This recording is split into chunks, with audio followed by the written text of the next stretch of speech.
सबसे पहले तो आप वृत्तों से संबंधित क्षेत्रफल, अध्याय है 11, ठीक है। कौन सा अध्याय है? 11। क्या है? वृत्तों से संबंधित, वृत्तों से संबंधित क्षेत्रफल। क्या क्षेत्रफल के बारे में हम पढ़ेंगे। वृत्तों से संबंधित क्षेत्रफल क्या हो सकते हैं?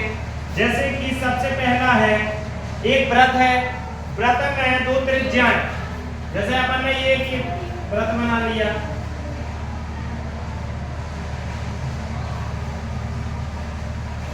एक अपन ने वृत्त बनाया, ठीक है। ये वृत्त है, ठीक है। वृत्त में दो त्रिज्याएं हैं।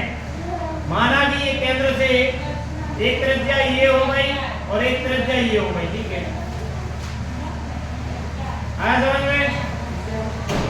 इसके बीच जैसे ये आपको दिख रहा है, जो ये क्या है? त्रिज्य खंड। क्या ये? दो त्रिज्याओं के बीच के भाग को त्रिज्य खंड कहते हैं। क्या कहते हैं? त्रिज्य खंड। अगर इसी त्रिज्य खंड में हम एक बार और बनाते हैं, जैसे हमने ये वृत्त बना लिया, ठीक है। यहां पर हमने दो त्रिज्याएं बना ली,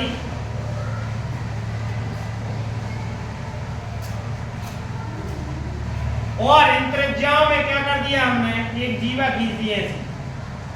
ये क्या कर दिया अपन ने? एक जीवा खींच दी। समझ गए? तो अब नीचे का जो भाग होगा इसके, ये कहलाएगा वृत्तखंड। क्या कहलाएगा? ये क्या कहलाएगा भाग? वृत्तखंड। क्या? वृत्त, ठीक है। और ये भाग क्या कहलाएगा? त्रिज्य खंड। क्या?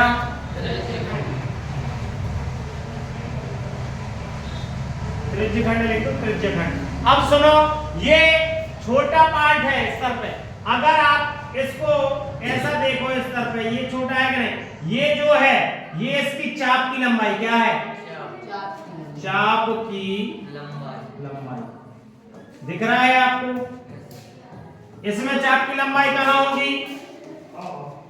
चाप की लंबाई, ये देखो, ये चाप की लंबाई है, ठीक है। समझ में आई बात? अब आप देखो, अगर इसमें, तो ये छोटा त्रिज्य खंड है, लघु त्रिज्य खंड। कौन सा? ये कौन सा है? लघु त्रिज्य खंड। ये वाला, ये क्या है? लघु त्रिज्य खंड। अब इसके स्तर पर देखो, ये इधर से इधर तक, ये तुम्हें जो पार्ट दिखाई दे रहा है, ये वाला, ये क्या है? दीर्घ त्रिज्य खंड। क्या है? अब देखो, यहां भी दो त्रिज्या है, उस स्तर पे भी पार्ट बना हुआ है। तो ये लघु है और ये वाला कौन सा है? दीर्घ है, ठीक है ना? तो इसको, हाँ, दीर्घ मतलब बड़ा। समझ गए? दीर्घ त्रिज्य खंड। क्या है ये? दीर्घ त्रिज्य, समझ गए? अब यहां पर, और ये वाला क्या था अपना? वृत्तखंड। ये क्या हो गया? वृत्तखंड में तुम्हें एक बात समझ में आ रही होगी, वृत्तखंड में एक बात समझ में आ रही होगी कि इसमें त्रिज्या खंड भी तो है क्या नहीं? त्रिज्या खंड के अंदर एक त्रिभुज बना हुआ है, बना है क्या नहीं? ये त्रिभुज, अगर हम इससे वृत्तखंड का क्षेत्रफल निकालेंगे, पहले तो हम अब एक काम करते हैं, वृत्तखंड का अगर अपन निकालते हैं वृत्तखंड का क्षेत्रफल, तो त्रिज्य खंड में से हम ये त्रिभुज का क्षेत्रफल घटा देंगे, ठीक है। तो सबसे पहले बात आई त्रिज्य खंड का क्षेत्रफल। किसका? त्रिज्य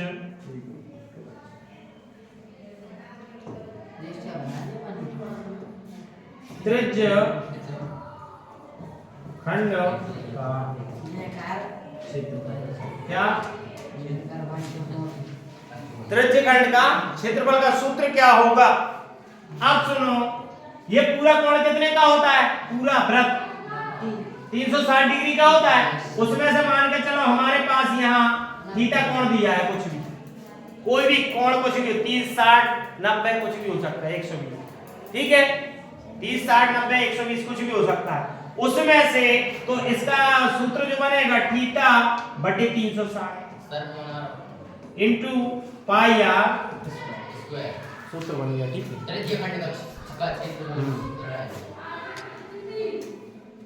क्या बना ये?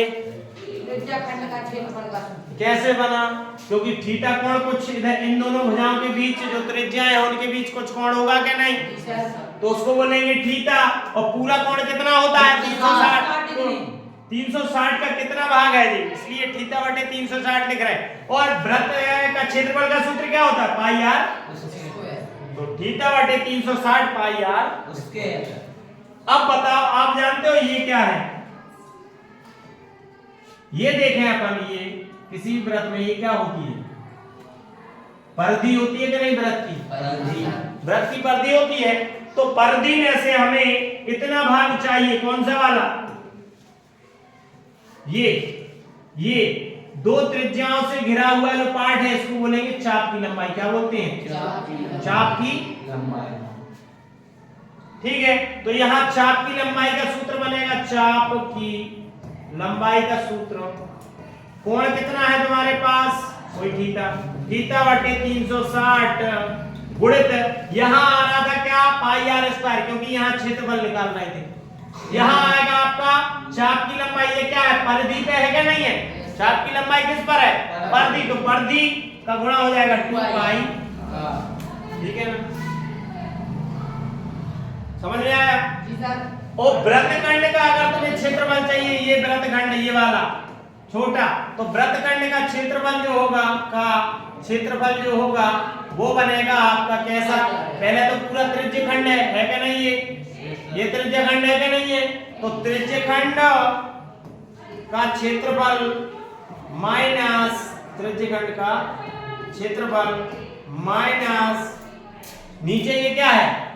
ये क्या बना? त्रिभुज बना क्या? नहीं। त्रिभुज का क्षेत्रफल क्या? त्रिभुज का क्षेत्रफल। समझ में आया? ये वृत्तखंड निकले। 3 सूत्र याद रखना है। जैसे हमने किसी सवाल का वृत्तखंड निकालना है हमको, तो पहले हमें त्रिज्यखंड का क्षेत्रफल निकालेंगे, उसमें से त्रिभुज का क्षेत्रफल घटा देंगे। ठीक है ना? जो भी त्रिभुज बनेगा अंदर। आई बात समझ में? और सबसे महत्वपूर्ण बात इस पार्ट में अपन को त्रिज्यखंड का क्षेत्रफल निकालना आना चाहिए और चाप की लंबाई निकालना आना चाहिए। ठीक है, समझ गए? अगर ये सीख गए तो 3 नंबर आपके पक्के हो जाएंगे। ठीक है ना? और यही पूछा जाता है, त्रिज्यखंड का क्षेत्रफल निकालिए, चाप की लंबाई। कोई से मतलब ऐसी आज तक जो सवाल आए हैं वो ज्यादातर इसमें ही पूछे गए हैं। ठीक है, वृत्तखंड का जो क्षेत्रफल है वो तो अथवा में आता है। ठीक है, कभी कभार, हाँ, नहीं तो ज्यादातर इन दोनों में पूछेगा। ठीक है, आया समझ में? त्रिज्यखंड का क्षेत्रफल और चाप की लंबाई। आई बात समझ में? इतना सूत्र लिख लो। ठीक है, और ये हमने तुम्हें समझा ही दिया है।